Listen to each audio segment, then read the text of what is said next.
அனைவருக்கும் வணக்கம். படுத்த உடனே நிறைய பேர் வந்து தூங்கிடுறாங்க. இதுவே ஒரு பெரிய வரப்பிரசாதமாக இருக்குது பல பேருக்கு. ஆனால் எனக்கு தூக்கமே வரமாட்டேங்குதுங்க, தூக்கம் பெரிய பிரச்சனையாக இருக்குது என்று பலர் வந்து கேட்பதை வந்து பார்க்க முடிகிறது. முதல்ல நல்லா புரிஞ்சுக்கணும், தூக்கம் வராமல் இருப்பதற்கு பல காரணங்கள் இருந்தாலும் அதனுடைய தூக்கத்திற்கு உண்டான அடிப்படை காரணமே என்ன அப்படின்னா புண்ணியம்னு அர்த்தம். தூக்கம்னாவே புண்ணியம் பாவம்னு அர்த்தம். இந்த ஆஸ்ட்ராலஜியில் கூட 12 கட்டங்களில் 12வது கட்டம் வந்து என்ன அப்படின்னா மெயினான கட்டம் வந்து தூக்கஸ்தானம், உறக்கஸ்தானம்னு சொல்லுவாங்க.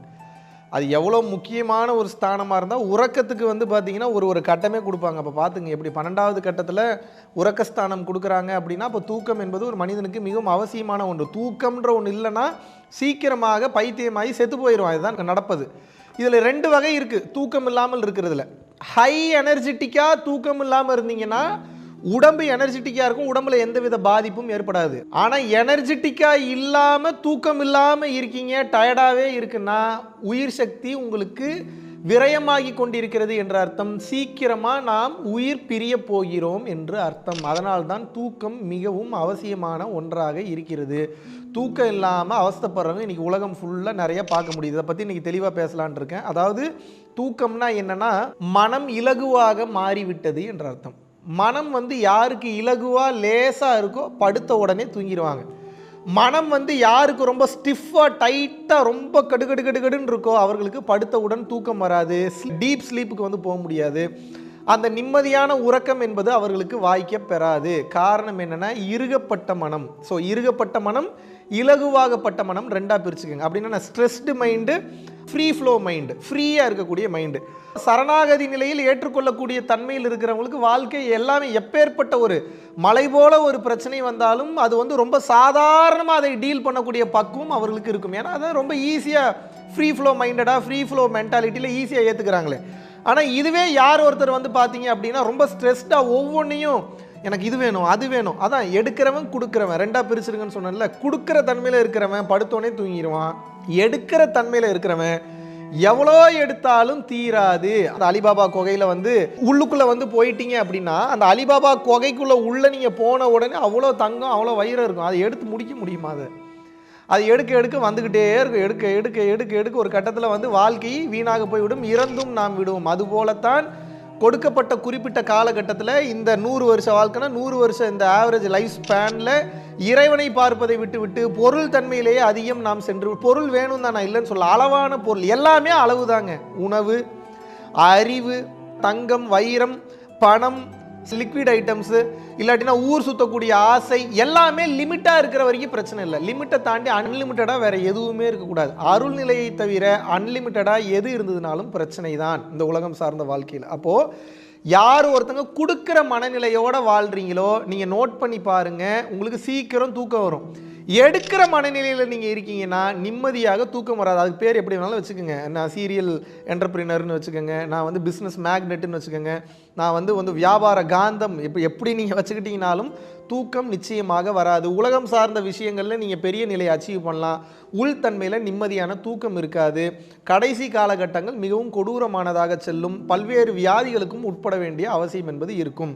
இப்போ உங்களுக்கு சிம்பிளாக புரிய வைக்கிறேன். இன்றைக்கி எனக்கு போனோடனே படுத்தோடனே தூக்கம் வரணும்னா என்ன பண்ணுறீங்கன்னா, காலையில் முழிச்சதுலேருந்து சாயந்தரம் தூங்குற வரைக்கும் எங்கே போகலாம், எதை சம்பாதிக்கலாம், எவ்வளோ சொத்து சேர்க்கலான்றதில் மட்டும் இல்லாமல் யாருக்காவது நான் ஏதாவது கொடுக்க முடியுமான்னு பணமாகவோ பொருளாகவோ சாப்பாடாகவோ ஏதாவது கொடுங்க, இல்லை அறிவாகவோ தானமாகவோ ஞானமாகவோ ஏதாவது கொடுங்க. இப்படி நீங்கள் கொடுக்க தான் உங்களுக்கே உங்கள் மேலே ஒரு மரியாதை வரும். ஏன்னா ஆன்மாவினுடைய அடிப்படை குணமே என்ன? கொடுப்பது, உதவி செய்வது, சேவை செய்வது. ஆனால் இந்த மனம் தான் வேணுங்கிற தன்மையில் இருக்குது, ஆன்மா கொடுக்கணுன்ற தன்மையில் இருக்குது. அப்போ இந்த மனதினுடைய ஆசைக்கு இந்த ஆன்மா சக்தி கொடுத்துக்கிட்டே இருக்குது. அப்போ இந்த மனமானது எப்போ பக்குவப்பட ஆரம்பிக்குதோ, கொடுக்கணுன்ற தன்மைக்கு வர ஆரம்பிக்கிறதோ, மனம் என்பது இலகுவாக ஆரம்பிக்கும், ஃப்ரீ ஆகும். எப்போ மைண்டு ஃப்ரீ ஆகுதோ படுத்த உடனே தூக்கம் வரும். அப்போ படுத்த உடனே தூக்கம் வரணும்னா ஸ்லீப்பிங் பில் போடாமல் தயவு செய்து நிச்சயமாக கொடுக்கும் தன்மையை வளர்த்து கொள்ளுங்கள். ஃபவுண்டேஷனுக்கு கொடுங்க, பரம்பொருள் ஃபவுண்டேஷனுக்கு கொடுங்கன்னு சொல்லலை. விருப்பப்பட்டவங்க இங்கே கொடுக்குறீங்க. இல்லை என் கையால் என்னை சார்ந்தவர்களுக்கு நான் கொடுக்கிறேன் என்று நினைப்பவர்கள், உங்களை சார்ந்து இருப்பவர்களுக்கு தாராளமாக நீங்கள் கொடுக்கலாம். அந்த மாதிரி தன்மையில் இருக்கும்போது உங்களது மனம் இலகுவாகிவிடும், படுத்த உடனே தூக்கம் வரும். இப்படி பல்லாயிரக்கணக்கான நபர்கள் கொடுக்கும் தன்மைக்கு வந்து எடுக்கும் தன்மையிலிருந்து மாறி கொடுக்கும் தன்மைக்கு போய் படுத்தோடனே தூங்குறாங்க, நிம்மதியாக தூக்கம் வருது, உடம்பு பிரச்சனை சரியாகுது, மனப்பிரச்சனை சரியாகுது, உடல் நோய்கள் குணமாகுது, மிராக்கிள்ஸ்லாம் அவங்க வாழ்க்கையில் நடக்க ஆரம்பிச்சிருச்சு. இப்போ தூக்கம் என்பது ஒரு பிரச்சனையா? கிடையவே கிடையாது. அருட்சக்தி அதிகமாக வரும்போது தூக்கம் வராது. ஆனால் வந்து பார்த்தீங்கன்னா ஆக்டிவாக இருக்குது, எனர்ஜியாக இருக்குது, எந்த பிரச்சனையும் உடம்புக்கு கிடையாது. அருட்சக்தி இல்லாமல் பிரச்சனையில் தூக்கம் வராமல் இருக்கும்போது உடல் சோர்வடையும், உடல் பாகங்கள் சோர்வடையும், தேவையில்லாத பிரச்சனைகள் வரும். ஒரு கட்டத்திற்கு மேல் ஏகப்பட்ட பாதிப்புகளுக்கு உண்டாகி உயிர் விடும் நிலை நிச்சயமாக ஏற்படும். அதனால் கொடுக்குற தன்மைக்கு கொஞ்சம் கொஞ்சமாக மாற்றுங்க. படுத்தவுடன் நிச்சயமாக தூக்கம் வரும். நன்றி, வணக்கம். அனைவருக்கும் வணக்கம். எந்த டேட்டாவை உங்கள் மைண்டில் நீங்கள் ஸ்டோர் பண்ணி வச்சுருக்கீங்களோ அந்த டேட்டாவுக்கு தகுந்த மாதிரி தான் உங்களுடைய மூச்சு இருக்கும், அந்த டேட்டாவுக்கு தகுந்த மாதிரி தான் உங்கள் பேச்சு இருக்கும், அந்த டேட்டாவுக்கு தகுந்த மாதிரி தான் உங்கள் செயல் இருக்கும், உங்கள் நடவடிக்கைகள் எல்லாமே உங்களுடைய டேட்டாவை பொறுத்து தான் அமைகிறது. எப்படி ஒரு மாவிதையை போட்டால் மாமரம் வளருதோ, எப்படி வந்து பார்த்திங்கன்னா ஒரு தென்னங்கன்றை வச்சா தென்னை மரம் வளர்கிறதோ, அதனுடைய மூலம் எதுவோ அந்த மூலத்தை பொறுத்து தான் அந்த விருட்சம் என்பது இருக்கும். அதுபோல் எந்த டேட்டாவை உங்களுக்குள்ளே நீங்கள் பதிய வச்சுருக்கீங்களோ அந்த டேட்டாவிற்கு தகுந்தாற் போலத்தான் உங்களது மொத்த வாழ்க்கை அமையும், உங்கள் மொத்த பொருளாதார சூழ்நிலை அமையும், உங்கள் வாழ்க்கை அமையும், உங்கள் சுற்றுப்புற சூழல் அமையும், உங்களோட சொந்தக்காரன் பந்தக்காரன் எல்லாமே அந்த மாதிரி தான் அமைவாங்க. அப்போ இது எப்படி இன்னும் உங்களுக்கு கிளியராக புரிய வைக்கணும் அப்படின்னா, ஒரு சிஸ்டமில் நீங்கள் மேக்ஓஎஸ் போட்டிருந்தீங்கன்னா மேக்ஓஎஸ்க்கு தகுந்த மாதிரியான சாஃப்ட்வேர் செயல்படும். விண்டோஸ் போட்டிருந்தீங்கன்னா அதுக்கு தகுந்த மாதிரியான சாஃப்ட்வேர் செயல்படும். இதுவே நீங்கள் லினக்ஸோ இல்லை உபுண்டுவோ நீங்கள் போட்டிருக்கீங்கன்னா அதற்கு தகுந்தாற் போல் டேட்டா செயல்படும். எல்லாமே ஒன்று தான். நமக்கு தேவைப்படக்கூடிய நமக்கு பிடிச்ச மாதிரி ஏதோ ஒரு விஷயத்தை அந்த சிஸ்டம் மூலிமா நம்ம சாதிச்சுக்கணும்னு நினைக்கிறோம். அதனால அந்த ஓஎஸ் அப்படின்னக்கூடிய அந்த ஆப்ரேட்டிங் சிஸ்டத்தை வச்சு நம்ம செயல்படுத்துகிறோம் இல்லையா? அதே போல் தான் இந்த மனநிலையில் நீங்கள் எப்படி வச்சுருக்கீங்களோ அந்த மனநிலையை பொறுத்து தான் உங்களது வெளிப்புற சூழல் அமையும். உள்ளே என்ன இருக்கிறதோ அதுதான் வெளிப்படும், வெளியே எதுவும் கிடையாது. இதை புரிஞ்சுக்கங்க, இதை கிளியராக சொல்கிறேன், நல்லா புரிஞ்சுக்கங்க. அதாவது இப்போது என்னுடைய மனசில் இப்போ என்னையவே எக்ஸாம்பிளுக்கு நான் எடுத்துக்கிறேன். ஏன்னா நீங்கள் ரெகுலராக வீடியோஸ் பார்த்துட்டு இருக்கிறனால என்னை ஒரு எக்ஸாம்பிளுக்கு சொன்னால் உங்களுக்கு ஈஸியாக புரியும். இது என் பெருமையை சொல்கிறதுக்காக நான் சொல்ல, ஈஸியாக உங்களுக்கு புரியுறதுக்காக சொல்கிறேன். இப்போ என் தன்மையில் என் வீடியோ இத்தனை லட்சம் பேர் பார்க்குறாங்க, நான் சொன்னால் இத்தனை பேர் கேட்குறாங்க, எனக்கு இத்தனை பேர் ஃபாலோவர்ஸ் இருக்காங்க, இத்தனை பேர் என்னை மதிக்கிறாங்க, நான் எவ்வளோ பெரிய ஆள் தெரியுமான்ற அந்த டேட்டா என்னை அறியாமல் உள்ளே போய் உட்காந்துருச்சுன்னு வைங்க. It's called virus. இந்த வைரஸ் என்ன பண்ணுன்னா உள்ளே உட்காந்துட்டு இது செயல்படுத்திக்கிட்டே இருக்கும். எதை செயல்படுத்தும்? நான் இவ்வளோ பெரிய ஆள் தெரியுமான்ற தன்மை போகும்போது இந்த தன்மை இப்படி இருக்கக்கூடிய தன்மை போய் இப்படி லைட்டாக என்னோடய ஆட்டிடியூடே மாறும், என்னோடய இப்படி கண் பார்வையே மாறும், என்னுடைய ஸ்பீச் மாறும், என்னோடய லுக்கு மாறும். இப்படி மாறும்போது என்னோடய ஆட்டிடியூடு மாறும், என் மூச்சு மாறும், எல்லாமே மாறி போகும். இப்படி மாறும்போது என்ன நடக்கும்னு தானே கேட்குறீங்க? நோட் பண்ணுங்கள். இந்த ஆட்டிடியூடில் இருக்கும்போது நான் எவ்வளோ பெரிய ஆள் தெரியுமான்னும் போது இவ்வளோ பெரிய ஆளை என்னை ரெஸ்பெக்ட் பண்ணுன்னு சொல்லாமல் சொல்கிறீங்க, இது மறைபொருள். நான் இவ்வளோ பெரிய ஆள் தெரியுமா அப்படின்னு சொல்லும்போது இன்னொருவரை மதிக்காமல் போவதற்கு வாய்ப்பு இருக்குது. இதுவும் ஒரு மறைபொருள். உங்களோட ஆட்டிடியூடு மறைமுகமாக இந்த பொருளை தருகிறது. எந்த பொருளை தருது? நாம் பெரியாளுன்ற தன்மையில் நீங்கள் இருக்கும்போது அந்த பெரியாளுன்ற தன்மையை தக்க வைத்து கொள்வதற்காக, நான் பெரியாளுன்ற தன்மை ஆழமாக பதிஞ்சதுனால அது இன்பமாக இருக்குது, அது எனக்கு சூப்பராக இருக்குது, அந்த தன்மை வேறு லெவலில் எனக்கு இருக்குது, நீங்கள் அனுபவித்ததுனால அந்த இன்பத்தை இன்னும் அனுபவிக்கணும், இன்னும் வேணுன்றதுக்காக உலகத்தை மறந்து விடுவீர். உலகத்தை மறக்கணும் தான். எப்படி மறக்கணும்? ஹம்பிள்னஸில் மறக்கணும், கைண்ட்னஸில் மறக்கணும், கம்பேஷனில் மறக்கணும், லவ் அண்ட் அஃபெக்ஷனில் மறக்கணும். ஆனால் நீங்கள் எப்படி மறக்கிறீங்க? திமிரில் மறக்கிறீங்க, அகங்காரத்தில் மறக்கிறீங்க. அப்படி மறக்கும்போது என்ன ஆகும்னா நீங்கள் சபிக்கப்படுவீர்கள். யாரால் சபிக்கப்படுவீங்க? மனுஷனால் சபிக்கப்படுறதெல்லாம் விடுங்க, இறைவனால் சபிக்கப்படுவீர்கள். சபிக்கப்படும் போது என்ன ஆகும் அப்படின்னா உங்களுக்கான கர்ம வினைகளை நீங்களே நெகட்டிவாக சேர்த்து கொள்கிறீர்கள். முதல்ல மைண்டில் வச்சுங்க. என்னுடைய தன்மையில் நான் ஒரு ஒன்றுமில்லாதவன் அப்படின்றது இருக்கும்போது என்னுடைய பார்வையில் கருணை இருக்கும், என்னுடைய பேச்சில் ஒரு பக்குவம் இருக்கும், நான் விடக்கூடிய மூச்சு ஒரு வேவ்லென்த்தில் இருக்கும், ஒரு நல்ல தன்மையில் இருக்கும், நான் மற்றவங்களை அணுகும்போது அதில் ஒரு ஹம்பிள்னஸ் இருக்கும், அவங்கக்கிட்ட அப்ரோச் பண்ணும்போது அதில் ஒரு தன்மை இருக்கும். இந்த தன்மையில் கருணை தன்மையில் போகும்போது தான் நான் எந்த இடத்துக்கு போகிறேனோ எல்லா இடமே எனக்கு பாசிட்டிவாக இருக்கும். என்னுடைய தன்மையில் நான் ஒரு பெரிய ஆளு, எனக்கு இது தேவை, நான் இவ்வளோ பெரிய விஷயத்தை வச்சுருக்கேன், நான் இந்த விஷயத்தெல்லாம் சாதிச்சிருக்கேன்ற தன்மையில் நீங்கள் போகும்போது அது எப்படிப்பட்ட பிரச்சனையை கொண்டு வரும்னா அந்த இடத்த நீங்கள் ஹோல்டு பண்ணுறதுக்காக you will lose the people. மக்கள் சேவையே மகேசன் சேவைன்னு ஏன் சொல்கிறாங்க? இறைவன் தான் மனிதனாக அவதரித்துள்ளான். ஒவ்வொருவனும் இறைவன் தான், ஒவ்வொரு பொருளும் இறைவன் தான், ஒவ்வொரு உயிரும் இறைவன் தான். அப்போ நீங்கள் செய்யக்கூடிய மக்களுக்கான சேவை என்பது அந்த மகேசனுக்கே செய்யும் சேவை, மகேஸ்வரனுக்கே செய்யும் சேவை, அந்த இறைவனுக்கே செய்யும் சேவை. ஸோ நீங்கள் உச்சகட்ட நிலைக்கு இந்த ஆன்மீகத்திலேயோ அல்லது மெய்யியல் சார்ந்த விஷயத்திலேயோ அல்லது பார்த்தீங்கன்னா அந்த உலக வாழ்க்கையிலையோ நீங்கள் போக வேண்டும் என்றால் அதற்கு ஒரே வழி, மக்களுக்கு நீங்கள் செய்யும் சேவை, மக்களிடம் நீங்கள் காட்டும் கருணை. எங்கேயோ போய் நீங்கள் உங்கள் குடும்பத்துக்கு மட்டும் நல்லது செஞ்சாலும் நீங்கள் உயர்ந்த கட்ட நிலைக்கு போக முடியாது. நீங்கள் பார்த்தீங்கன்னா உங்களுக்கு மட்டுமே நல்லது பண்ணிட்டு இருந்தீங்கன்னா உயர்ந்த கட்ட நிலைக்கு போக முடியாது. பிறரை மதித்து, பிறரை நேசித்து, பிறருக்கு வேணுங்கிற விஷயத்தை கொடுத்து, அவர் தேவையறிந்து, குணமறிந்து, நாடறிந்து, வீடறிந்து, அனைத்தையும் அறிந்து அந்த பக்குவ நிலையில் கொடுக்கும்போது அது அனைத்தும் உங்களுக்கு பாசிட்டிவாக மாறும். இல்லை என்றால் அது ஃபுல்லாக நெகட்டிவாக தான் மாறும். இந்த உண்மையை நீங்கள் உணர்ந்து நடக்கும்போது இறைவன் உங்களை ஆசீர்வதிப்பார். அந்த வகையில் நீங்கள் நடக்கலை அப்படின்னா உங்களோட வைரஸ் எப்படிப்பட்ட வைரஸ் முதல்ல உள்ளே இருக்குன்னு பாருங்கள். நான் எப்படிப்பட்டவன், நான் அப்படிப்பட்டவன், நான் இதை பண்ணிட்டேன் அதை பண்ணிட்டேன்ட்டிங்கன்னா பேச்சு முதற்கொண்டு கார் ஓட்டுறதுலேருந்து போகிற இடம் வர்ற இடம் எல்லாமே உங்களுக்கு நெகட்டிவாக இருக்கும். இந்த உள்தன்மையில் நான் ஒரு பிச்சைக்காரன்ப்பா, இறைவன்றவன் மாபெரும் ஒரு சூத்திரதாரி, அவன் மிகப்பெரிய சுப்ரீம் பவர், அவனை மீறி எதுவுமே கிடையாது. அவனுடைய பிரம்மத்தன்மையிலேருந்து தான் இந்த இப்போ அண்ட சராசரமே இயங்கிட்டு இருக்கு. இதை நான் ஒரு சாதாரண மனுஷன், நான் ஒரு சாதாரண புழுவுக்கு கூட ஈக்குவல். அவன் தன்மையில் பார்க்கும்போது புழு கூட கண்ணுக்கு தெரியாது, அவ்வளோ ஒரு கண்ணுக்கே தெரியாத தன்மையில் இருக்கின்ற தன்மைக்கு வரும்போது தான் அந்த பக்குவம் வரும். பக்குவம் வந்தால் தான் அது ஞானமாக மலரும். அந்த ஞானத்தன்மை பிரம்ம ஞானமாக மாறும். நீங்கள் பிரம்ம ஞானத்துக்கு போகிறீங்களோ இல்லையா, முதல்ல இந்த வாழ்க்கையை நல்லா வாழணுன்னாவே அடுத்தவர்களை மதித்து நடக்கணும். எப்போ நீங்கள் அடுத்தவனை மதித்து நடப்பீங்க? ஆப்போசிட்டில் இருக்கிறவன் கடவுள் தான்றதை உணர்ந்தா தான் நீங்கள் மதித்து நடப்பீங்க. இல்லைன்னா எப்படி நீங்கள் மதித்து நடப்பீங்க? இந்த உண்மையை உணரும் போது உங்களது பேச்சு, நடவடிக்கை, குணம், மனம், நிறம் அத்தனையும் மாறிடும். இப்படி மாறலை அப்படின்னா நீங்கள் நெகட்டிவிட்டிகளை அதிகமாக சம்பாதித்து கொண்டிருக்கிறீர்கள் என்று அர்த்தம். நன்றி, வணக்கம். குருவே சரணம். அனைவருக்கும் வணக்கம். மீண்டும் உங்களை சந்திப்பதில் மிகவும் மகிழ்ச்சி அடைகிறேன். இன்றைக்கி நம்ம எந்த விஷயத்தை பற்றி பார்க்க போகிறோம்னா, குரு அப்படின்ற வார்த்தைக்கு உண்டான மகிமையை பற்றியும் யாரை குருன்னு கூப்பிடலாம் அப்படின்ற விஷயத்தை பற்றி தான் இன்றைக்கி நம்ம மெயினாக பார்க்க போகிறோம். ஆல்ரெடி உண்மையான குரு என்பவர் யார், எந்தெந்த நேரத்தில் எந்தெந்த சூழ்நிலைகளில் ஒரு சாதாரண மனிதன் கூட இன்னொருத்தனுக்கு சொல்லித்தரதுனால அவன் குரு அப்படின்ற அந்தஸ்தை பெறான்னு சொல்லி ஆல்ரெடி ஒரு வீடியோவில் நான் ரொம்ப கிளியராக பேசியிருந்தேன். இன்றைக்கி நம்ம எதை பற்றி பார்க்க போகிறோம் அப்படின்னா, இப்போது சாதாரண வாழ்க்கை வேறு, இந்த ஆன்மீக வாழ்க்கை என்பது முற்றிலுமாக வேறு அப்படின்றத நான் ஆல்ரெடி ஒரு வீடியோவில் பேசியிருக்கேன், அதையும் கிளியராக சொல்லியிருக்கேன். ஸோ அந்த வகையில் பார்க்கும்போது ஒரு எறும்புக்கிட்ட கூட நம்ம சுறுசுறுப்பை கற்றுக்கணும், ஒரு பருந்துக்கிட்ட உயர பறக்க கற்றுக்கணும், புலிகிட்ட எப்படி பதுங்குறதுன்னு கற்றுக்கணும், சிங்கத்துக்கிட்ட எப்படி கர்ஜனை செய்கிறதுன்னு கற்றுக்கணும், இதே பார்த்தீங்கன்னா ஒரு தேவாங்கக்கிட்ட எப்படி தூங்குறது நல்லா அப்படின்னு கற்றுக்கணும். இந்த மாதிரி ஒவ்வொரு விஷயத்துக்கிட்ட இருந்து ஒவ்வொன்றா நம்ம கற்றுப்போம் நம்ம வாழ்க்கையில். அப்படி பார்க்குறப்போ சாதாரண வாழ்க்கையில் நீங்கள் ஒரு ஆசிரியரை பார்க்குறீங்க, உங்களுக்கு ஸ்கூலில் ஒரு டீச்சர் இருக்காங்க, அவங்க உங்களுக்கு ஏதோ ஒரு விஷயம் சொல்லித்தராங்க. இல்லை பார்த்தீங்கன்னா உங்கள் அப்பா இருக்காரு, ஒரு குருன்ற ஸ்தானத்துலேருந்து உங்களுக்கு புது நல்ல விஷயங்களை ஏதோ சொல்லித்தராரு. இல்லை பார்த்தீங்கன்னா உங்கள் ஃப்ரெண்ட்ஸாக இருக்கட்டும், நீங்கள் வாழக்கூடிய வாழ்க்கையிலையாக இருக்கட்டும், குறிப்பிட்ட டைமில் பார்த்தீங்கன்னா ஒரு சில விஷயங்களை உங்களுக்கு சொல்லி தருவாங்க. சாதாரண வாழ்க்கையில ஒரு குரு அப்படின்ற ரேஞ்சில் நீங்க பாக்குறீங்க அப்படின்னா பிரச்சனையே கிடையாது. ஆனா ஆன்மீக வாழ்வு என்று வரும்போது ரொம்ப ரொம்ப ரொம்ப ரொம்ப கவனம் தேவை.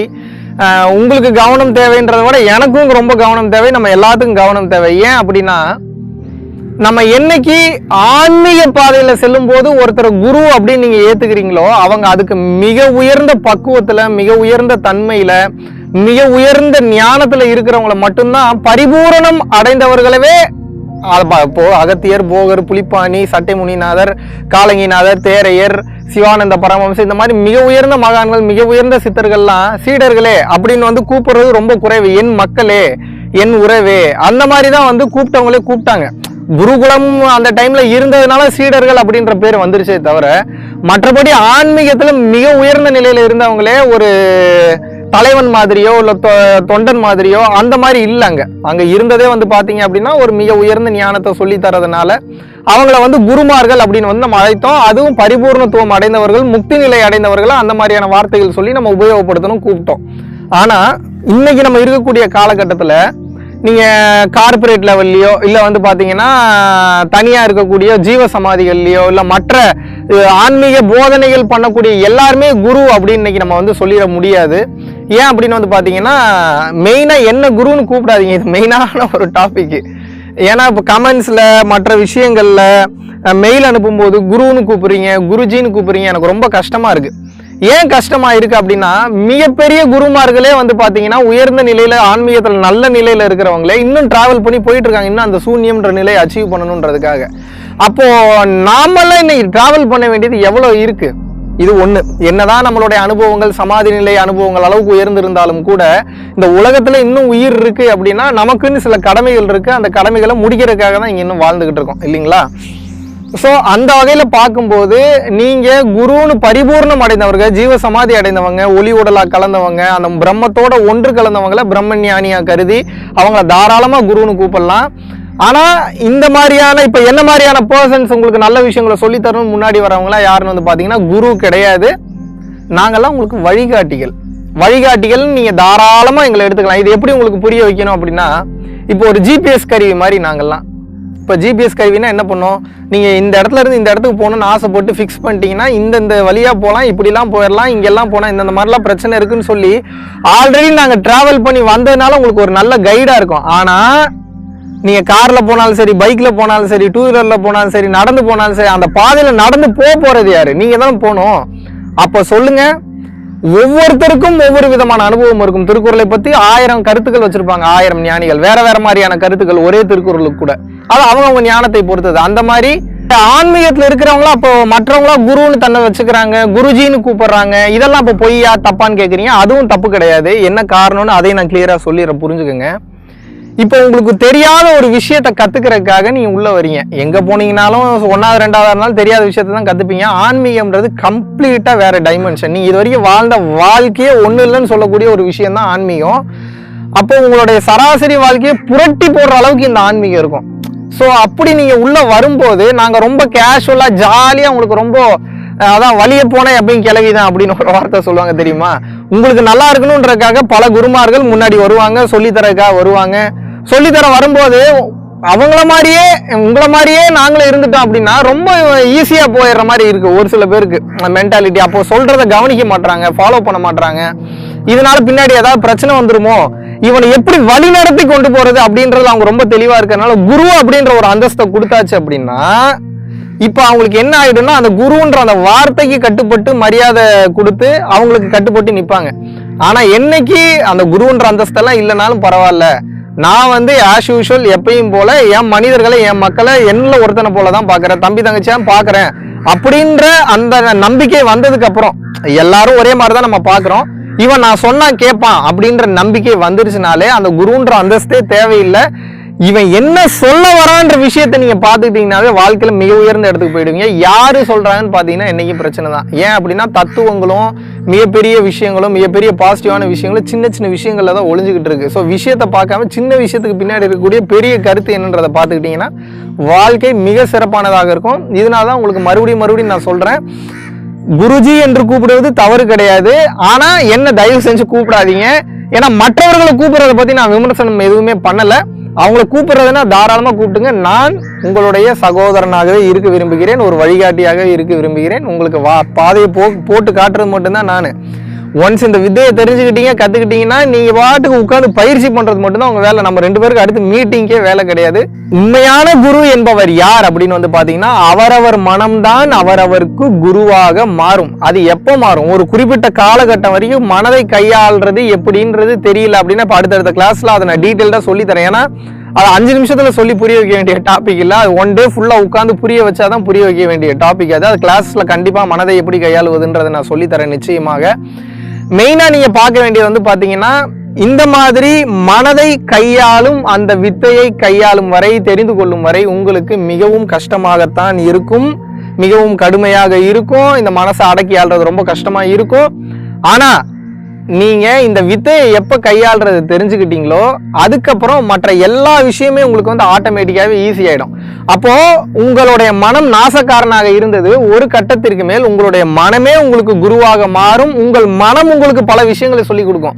இன்னைக்கு நான் இவ்வளவு தூரம் பேசியிருக்கேன்னா எனக்கு மற்றவங்க பேசுறத மதிப்பு கொடுப்பேன், கேட்பேன். ஆனா எவ்வளவு பெரிய மகான்கள் யோகிகள் பேசினாலும் அதுல என்ன விஷயம் அவங்க பேசியிருக்காங்களோ அப்படியே எடுத்துக்க மாட்டேன். நான் பிரிச்சு ஆராய்ச்சி பார்ப்பேன். சுய ஆராய்ச்சி ரொம்ப ரொம்ப முக்கியம் ஆன்மீகத்துல. அப்படி அந்த சுய ஆராய்ச்சியில பண்ணும்போது நம்ம யாருன்ற விஷயம் புரியும். இன்னும் பல விஷயங்கள் பல பேர் சொல்லித்தராத பல ரகசியங்கள் நமக்கே புரியும். இப்போ சொல்லுங்க, அவரவர் மனம்தான் அவரவருக்கு குரு. உங்களுடைய மனம் தாங்க உங்களுக்கு குரு. அதனால தேவையில்லாம போட்டு கன்ஃபியூஸ் பண்ணிக்காதீங்க. என்ன குருன்னு கூப்பிடுற அவசியமே இல்லை, குருஜின்னு கூப்பிடாதீங்க. ரொம்ப என்னோட வயசுல சின்னவங்களா இருந்தீங்கன்னா அண்ணான்னு மனசார கூப்பிடுங்க. என்னோட வயசுல பெரியவங்களா இருந்தீங்கன்னா தம்பின்னு உரிமையா கூப்பிடுங்க. விவேகானந்தர் சொல்லியிருக்கிறார் இல்லையா, சிஸ்டர்ஸ் அண்ட் பிரதர்ஸ் அப்படின்னு தான் சொன்னார். உங்களை என் உடன்பிறவா சகோதர சகோதரிகளாக தான் நினைக்கிறேன். ரொம்ப ஒரு நல்ல விஷயத்தை இன்னைக்கு நம்ம பேசியிருக்கோம். மெயினாக உங்ககிட்ட நான் சொல்கிற விஷயம் என்னென்னா, ஒரு நல்ல விஷயம் உங்கள் காதுக்கு வந்துருச்சு. இப்போ நம்ம புண்ணியம் பண்ண வேண்டிய டைமில் இருக்கோம். ஏகப்பட்ட புண்ணியம் பண்ண வேண்டியது இருக்குது. அப்படி இருக்கிறப்போ இன்றைக்கி பணங்காசு கொடுத்து புண்ணியம் பண்ண முடியலன்ற ஒரு சுச்சுவேஷன் இருந்தால் கூட இப்பேற்பட்ட ரகசியங்களை, பிரம்ம ரகசியங்களை, ஆன்மீக ரகசியங்களை மக்கள் நல்லா இருக்கணுன்றக்காக எடுத்து சொல்கிறதுக்காக வெளியில் வந்திருக்கோம் இல்லையா. இந்த மாதிரியான வீடியோவை 4 பேர்ல 10 பேர் இந்த பிரச்சனையில இருக்கிறவங்களுக்கு, தேவைப்படுறவங்களுக்கு குறைஞ்சது ஒரு 10 பேருக்கு ஷேர் பண்ணீங்கன்னா அந்த புண்ணியம் உங்களை வந்து சேரும். ஸோ பணங்காசு கொடுத்து சாப்பாடு போடுறது மட்டும் புண்ணியம் கிடையாது, அறிவை கொடுப்பதும் புண்ணியம் தான். ஒரு நல்ல விஷயத்த சொல்லி கொடுப்பதும் புண்ணியம் தான். நீங்க சொல்றீங்க, கேட்குறாங்க, கேட்கல செகண்டரி. ஆனா ஜஸ்ட் நீங்க ஒரு மிகப்பெரிய விஷயத்த இன்னைக்கு நீங்க சோஷியல் மீடியாவில் பண்றீங்கன்னா, ஒரு 4 நல்ல விஷயத்த ஒரு 4 பேருக்கு நீங்க நல்லா இருக்கணுன்றவங்களுக்கு ஷேர் பண்ணுங்க. அந்த புண்ணியம் உங்களை வந்தடையும். புரிஞ்சிருக்கும்னு நினைக்கிறேன். நன்றி, வணக்கம். குருவே சரணம். அனைவருக்கும் வணக்கம். ஒரு உண்மையான ஞானியோட அடையாளங்கள் என்ன? எதையெல்லாம் வச்சு ஒருத்தர் ஞானின்னு கண்டுபிடிக்கிறது? பல பேருக்கு இப்போ செம்ம ஜாலியாக இருக்கும், அப்பாடா ஒரு விஷயத்த சொல்ல போகிறாரு அப்படின்னு. இருக்கக்கூடிய ஃபேக்டை சொல்கிறேன், கேட்டுக்கங்க. ஒருத்தனுக்கு ஞானம் வந்துருச்சுன்னு எப்படி கண்டுபிடிக்கிறது அப்படின்றதுக்கு உண்டான ஒரு சின்னதாக ஒரு கதை ஒன்று சொன்னோன்னா உங்களுக்கு புரிஞ்சிடும். ஏன்னா பல பேருக்கு எப்படி ஒரு டவுட் இருக்குது அப்படின்னா, நம்ம ஃபாலோவர்ஸ்க்காகவே இருக்கட்டும், ஃபாலோவர்ஸ் இல்லாதவங்களுக்காக இருக்கட்டும், வெளியில் வேற ஒருத்தங்களை ஃபாலோ பண்ணுறவங்களா இருக்கட்டும், எப்படி ஒருத்தனுக்கு ஞானம் வந்ததுன்னு அடையாளம் கண்டுபிடிக்கிறதுனே தெரியறதில்ல.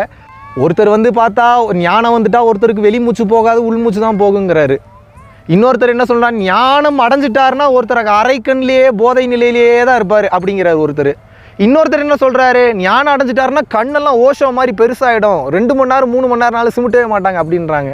இன்னும் சில பேருக்கு ஞானம் வந்துருச்சுன்னா என்ன சொல்கிறாங்க, பாடல்களாக கொட்டுங்க. அவங்களுக்கு எந்த ஒரு செய்யுளை பார்த்தாலும், எந்த ஒரு தமிழ் பாடலில் பார்த்தாலும் அதில் இருக்கக்கூடிய ஆழமான கவிதைகள் புரியும் அப்படின்றாங்க. இன்னும் சில பேருக்கு ஞானம் வந்துட்டா என்ன தெரியுன்றாங்க, ஒருத்தங்க பார்க்காத ஒரு கம்ப்ளீட்டான வேற ஒரு பெர்ஸ்பெக்டிவாக ஆன்மீக ரீதியாகவும் உலகியல் ரீதியாகவும் ஒரு விளக்கம் கொடுக்க முடியுன்றாங்க. இப்படி ஏகப்பட்ட பேர் ஏகப்பட்ட விஷயம் சொல்கிறாங்க. ஒருத்தங்க ஞானம் வந்துட்டா வந்து பார்த்தீங்கன்னா அஷ்டமா சித்துக்கள் கைகூடிருன்றாங்க, காற்றுல பறக்க முடியுன்றாங்க, தண்ணியில் நடக்க முடியுன்றாங்க. இதில் எதை வச்சு நீங்கள் கண்டுபிடிப்பீங்க ஞானம்? பேசிடலாமா? உண்மையை சொல்லிடலாமா? ஒரு ராஜா என்ன பண்ணாரா, தான் வாழ்க்கையில் ஒரு நல்ல காரியத்தை பண்ணணும்னு நினச்சி ஒரு நம்ம நாட்டிலே இருக்கிறதுலே மிக சிறந்த ஞானி எவன் பார்த்து கூட்டுவாங்கடா, அவனுக்கு நான் வந்து ராஜ் மரியாதையோடு உபசரித்து விருந்து கொடுத்து அவன் காலில் விழுந்து நான் வந்து ஆசீர்வாதம் வாங்கணும்னு நான் விருப்பப்படுறேன். ஏன்னா என் வாழ்க்கை முடிய போகிற கட்டம் வந்துருச்சுன்னு எனக்கு தோணுது அப்படின்னோடனே அந்த நாட்டு மந்திரிகள், இளவரசி மற்ற எல்லாரும் சேர்ந்து கஷ்டப்பட்டு தேடி கண்டுபிடிச்சி காடு மேடு மலைலாம் அலைஞ்சு பல டெஸ்ட்ஸ்லாம் வச்சு கடைசியில் ஒரு பிச்சைக்காரனை கூப்பிட்டு வந்தாங்களாம். அந்த பிச்சைக்காரன் பார்க்குறக்கே கேவலமாக இருக்கான், கன்றாவியாக இருக்கான், ட்ரெஸ்ஸு கேவலமாக இருக்குது, சரியாக குளிக்காதவன் போல் இருக்குது, ஒரு மாதிரி வந்து துர்நாற்றம் வீசுது அவன் மேலே. இவன் என்னடா ஞானினா திருநூறு வாசனையில் பூசணும் வரணும், இவனுக்கு என்ன துர்நாற்றம் வீசுதே அப்படின்னு சொல்லி டவுட் இருந்தாலும் ஒரு சில விஷயங்களாம் வச்சு கண்டுபிடிச்சி ராஜாக்கிட்ட கூப்பிட்டு வராங்க. ராஜாக்கிட்ட கூப்பிட்டு வரும்போதே இவங்களுக்கு ஒரு பிளான் என்னென்னா, ராஜா சில சோதனைகளை வச்சு பார்த்து தான் கூப்பிட்டு வர சொல்லியிருக்காரு. இவருக்காக பர்சனலாக என்ன பண்ணியிருக்கிறாருன்னா, இந்த மாதிரி ராஜாவை பார்க்க போகிறீங்க, நீங்கள் இந்த உடையில் வந்தீங்கன்னா எங்களுக்கு கொஞ்சம் அவமானமாக இருக்கும், தயவு கூர்ந்து நீங்கள் பெரிய மனது பண்ணி ராஜா உடை அலங்காரங்கள் நாங்கள் கொடுக்குறோம், நீங்கள் அதை போட்டு வரணும், குளிச்சுட்டு ஃப்ரெஷ்ஷாக வாங்கணுன்னு.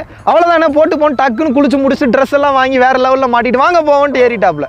பக்கத்தில் இருக்கிறவங்க பார்க்குறாங்க, என்ன ஞானினா கொடுக்குற ட்ரெஸ்லாம் வேணாம்ல சொல்லுவாங்க, எனக்கு இந்த உடையே போதும்ல சொல்லுவாங்க, இவன் எல்லாத்தையும் தூக்கி மாட்டிக்கிட்டான் அப்படின்னு ஒரு டவுட்டு. இருந்தாலும் கூட்டு வராங்க. கூட்டு எங்கே வராங்கன்னா, அரண்மனைக்குள்ளே வரும்போது அவனுக்கு ராஜ மரியாதையோட மற்ற படைகள், யானைப்படை, காலாட்படை எல்லாரும் வேறு லெவலில் ஒரு வரவேற்பு கொடுக்குறாங்க. கொடுக்கும்போது அதை அப்படியே கம்பீரமாக ராஜ நடையோட கெத்தாக என்ஜாய் பண்ணி வர. இப்போ நமக்கெல்லாம் ஒரு பில்டப் ஒன்று கொடுத்து வேறு லெவலில் பிஜிஎம் போட்டால் எப்படி என்ஜாய் பண்ணுவோம், அதை விட வேறு லெவலில் அவர் என்ஜாய் பண்ணி வரார். ராஜாவுக்கு லைட்டாக டவுட் வருது, ஒரு ஞானினா இப்படி இருக்கக்கூடாதே, இதெல்லாம் வெறுக்கணுமே, இதெல்லாம் வெறுத்து ஒதுக்கணுமே, இவர் ஏன் இப்படி இருக்கிறாருன்னு ஒரு குழப்பம். சரி, ஓகே. அடுத்து உள்ளே கூட்டு வராரு. உள்ளே கூட்டு வந்தோடனே ராஜ மரியாதையோட விருந்து, அறுசுவை விருந்து, பழரசம், கிட்டத்தட்ட ஒரு 500 வகையான உணவு, நான்வெஜ்ஜு வெஜ்ஜு எல்லாத்தையும் வெளுத்து கட்டுறாப்புல, எதெல்லாம் பார்க்குறத வெளுத்து கட்டுறாப்புல. ஒயின், பழரசம், மாது எல்லாத்தையும் வெளுத்து கட்டுறாப்புல. ராஜாக்கு கன்ஃபார்மே பண்ணிடுறாரு, இவன் ஏதோ வேற ஆளை பிச்சைக்காரனை தூக்கிட்டு வந்துட்டானுங்க, டவுட்டாக தான் இருக்குது, இருந்தாலும் பரவாயில்ல கொஞ்சம் விட்டு பிடிப்போம். நல்லா சாப்பிட்டு முடித்தோடனே மங்கையர் நடனம் அந்த புறத்தில், ஆஹா எல்லாத்துக்கும் கூட போய் நல்லா டான்ஸ் பண்ணுறாரு, போகிறாரு வர்றாரு, பின்னாடி போய் அவங்களோட சேர்ந்து ஆடுறாரு, பின்னாடி வர்றாரு. ராஜா முடிவு பண்ணிட்டாரு, இவன் உண்மையாகவே பிச்சைக்காரன் தான். ஃபைனல் டெஸ்ட் ஒன்று வச்சுருவோம், இந்த டெஸ்ட்டில் தப்பிச்சிட்டான்னா காலில் விழுந்து ஆசீர்வாதம் வாங்குவோம், அப்படி இல்லாட்டினா விட்டுருவோன்ட்டு நைட்டு 2 பொண்ணுங்களை வேறு ரூமுக்கு அனுப்புகிறாப்புல. இவனும் 2 பொண்ணுங்களோட சந்தோஷமாக வாழ்ந்து என்ஜாய் பண்ணி வேறு லெவலில் எல்லாத்தையும் பண்ணி முடிச்சு நியூஸ் வந்தோடனே அடுத்த நாள் காலையில் ராஜாவுக்கு கடுப்பாகி போச்சு. கேட்குறாரு, ஏப்பா உன்னை மிகப்பெரிய ஞானின்னு நினச்சனே நான், நீ என்னப்பா அங்கே வந்து ட்ரெஸ்ஸை கொடுத்தா அதையும் வாங்கி போட்டுக்கிட்ட, வெளியில் வந்து வரவேற்பு கொடுத்தா அதையும் வாங்கிக்கிட்ட, உள்ளே வந்து சாப்பாடு போட்டால் அதுவும் சூப்பர்னு நம்ம சாப்பாடவே பார்க்காதவன் சாப்பிட்ற மாதிரி சாப்பிட்ற, பெண்களோட போய் அப்படி நடனம் ஆடுற, நைட்டு மங்கையரோட சல்லாபம் வேற கொண்டிருக்க, நீ எல்லாம் உண்மையாகவே ஞானி தானான்னு ஒரு மிகப்பெரிய கேள்வி. அவருக்கு டவுட்டு, கோவம் வேறு.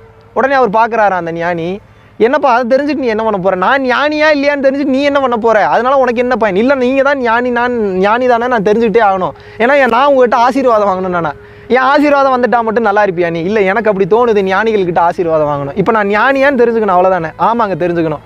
குதிரை வச்சிருக்கியா நீ அப்படின்னு கேட்டாங்களா. வச்சிருக்கேனே, 2 குதிரை இருந்துச்சுன்னா வா எடுத்துகிட்டு வா, ஒரு குதிரை உனக்கும் ஒரு குதிரை எனக்குன்னு 2 பேர் மட்டும் கிளம்பி போகிறாங்க.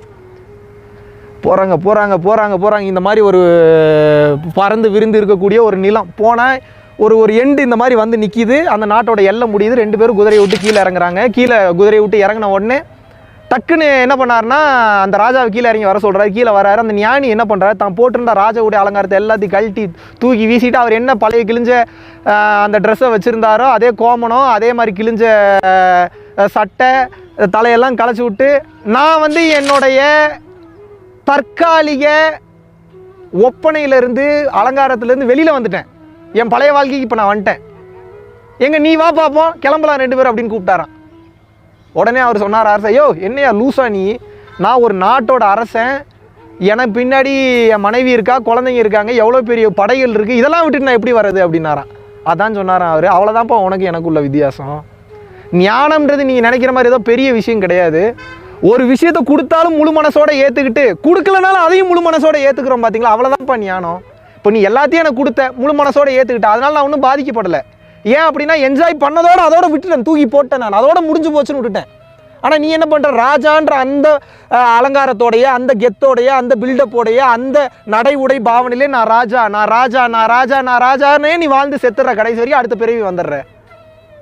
ஆக்சுவலாக எல்லாருமே இங்கே நடிகர்கள் தான். நீ ஆல்ரெடி நீ ஒரு மிகப்பெரிய நடிகன் தான், மனிதனாக பிறந்தது, அதில் ஒரு மிகப்பெரிய வேஷம் போட்டிருக்க, ராஜான்ற வேஷத்தை, அதை நான் கழட்டி போட்டு, இப்போ பாரு நீ எனக்கு கொடுத்த ராஜ அலங்காரத்தை கழட்டி போட்டு பழையபடி என் வாழ்க்கைக்கு போயிட்டேன், என்னால் போக முடியுது, ஆனால் உன்னால் போக முடியல பாரு, அவ்வளோதான்ப்பா ஞானத்துக்கு வித்தியாசம் அப்படின்னாரான்.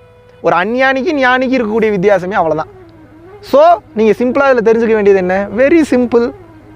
ஞானத்துக்கும் அதை பார்த்து நம்ம எப்படி அடையாளம் கண்டுபிடிக்கணும் முதல்ல நமக்கு அவசியமே இல்லை. ஒருத்தங்க ஞானம் அடைஞ்சிட்டாங்களா இல்லையான்றதை தெரிஞ்சு நம்ம என்ன பண்ண போகிறோம், ஏதாவது 4 வார்த்தை ஒரு புக்கில் படிக்கும் போதோ, போகிற போக்கில் யாராவது சொல்லும் போதோ, இல்லை யாராவது ஒருத்தங்க பேசும்போதோ, இப்படி சேனலில் பேசும்போதோ, இல்லை வந்து ஏதாவது ஒரு பட்டாம்பூச்சி பறக்கும் போதோ, வேறு யார் மூலியமாக தகவல் வந்தால் அது உங்களுக்கு ஒரு புரிதலை ஏற்படுச்சுன்னா அது ஒரு இன்ஃபர்மேஷன், அது ஒரு ஞான புரிதல், அவ்வளோதான்.